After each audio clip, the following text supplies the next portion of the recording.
পাপা রে দাও দাও দাও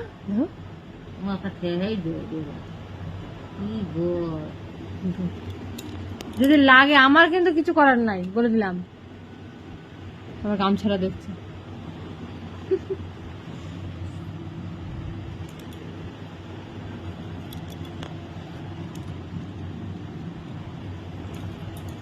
পাপা কই? আদিত্য, আদিত্য কই?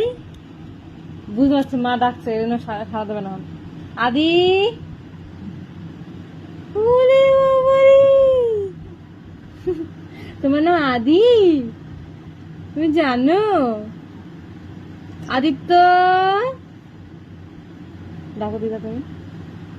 আদিত্য কই? ওই দেখেছো? আদিত্য কই? কই আদিত্য? আদিত্য এই বুঝতে পারছো দাদা স্থির থাকে। আদিত্য কই? আসো আসো, আমরা ঘুরে আই, বের বের করবি। আসো আসো। এই তুই রাতে কি করিস বাবা? শুধু এরকম হাঁটবে হাঁটবে, বুকের পর আসে এবং মুখের পর আসে, মারে, গলা টিপে ধরে। তাই হুম এই করো।